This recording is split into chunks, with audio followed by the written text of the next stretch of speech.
बांटना आना चाहिए कि किस तरह से किस किस काम के लिए कितना कितना समय। मौके पर हम ये समझ लेते हैं कि जो मेरे सामने ये काम है इतने सारे, वो कौन कौन से काम हैं जिन्हें मैं खुद कर सकता हूं, निपुणता से कर सकता हूं, या बाकी कामों के लिए किसी और की मदद ले सकता हूं। कई बार अपने आप को साबित करने की कोशिश में हम बहुत सारी एनर्जी और समय बर्बाद कर देते हैं। अगर हमें ये अच्छी तरह से समझ आ जाए कि हम सभी काम खुद से नहीं कर सकते, तो हम अनावश्यक टेंशन और अपने आप को कम आंकने की फीलिंग से जल्दी ही मुक्त कर लेंगे। इससे होता क्या है कि आप प्रोफेशनल फ्रंट पर नॉन एसेंशियल समितियों से दूरी बना लेते हैं। पर्सनली हो सकता है कि हम बाकी कामों के लिए किसी को हायर कर लें। तो ये समझने की बात है कि हम कहाँ हमें समय ज्यादा देना है, कहाँ नहीं देना है। ये अपने लक्ष्य की तरफ दौड़ता है, चलता ही नहीं। काम पर होते हुए या पर्सनली आप अपने दायरे फिक्स कर सकते हैं। खुद से हमें ये क्वेश्चन करना चाहिए कि ज्यादातर समय किस काम में मैं लगाना चाहता हूं, कब और कितना समय उस पर इन्वेस्ट करना चाहता हूं। लगातार कई घंटों काम करते रहने से हो सकता है कि काम तो आप कर पाएं, लेकिन आप एक्सरसाइज, अपनी प्यारी प्यारी मीठी मीठी नींद और अपनी फैमिली के साथ जो आपने समय बिताना है, क्वालिटी समय जिसे आप कहते हैं, वो आपके पास बचता नहीं। तो इन सब चीजों को ध्यान में रखते हुए आपको समय को बांटना है।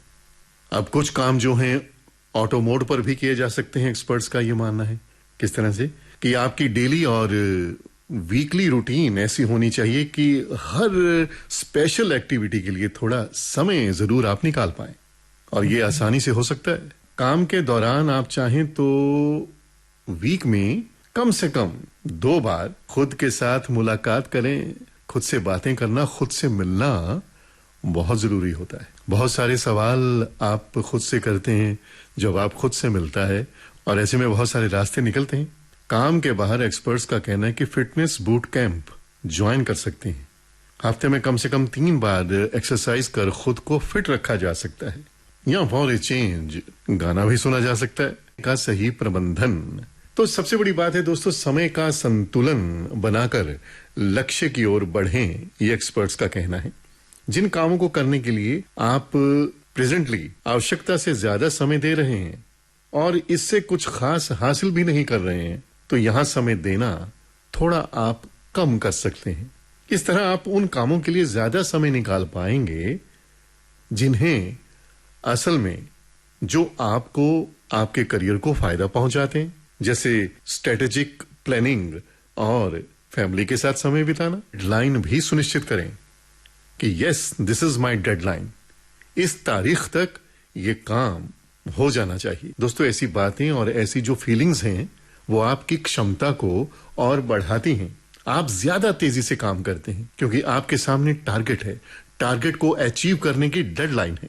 आपको स्पष्ट नजर आता है, आपको पता है क्या करना है, क्या नहीं करना है। आप योजना बनाते हैं और उस पर चलने के लिए खुद को अनुशासित करते हैं। बस यहीं से ही टाइम मैनेजमेंट शुरू। आप अपने काम पर फोकस करते हैं, आप एक्टिव हो जाते हैं और पूरा ध्यान अपने काम पर लगा देते हैं, उसमें जुट जाते हैं। इसलिए अपनी ऊर्जा और समय का सही प्रबंधन अगर करना है तो please make a deadline of your work, of your planning. Positive thinking रखिए। हाउ टू विन फ्रेंड्स, लोगों को किस तरह से आप प्रभावित कर सकते हैं अपनी बातों से, हमारी ऊर्जा और समय का सही प्रबंधन करना सिखाती हैं, हमें जीवन में आगे बढ़ना सिखाती हैं।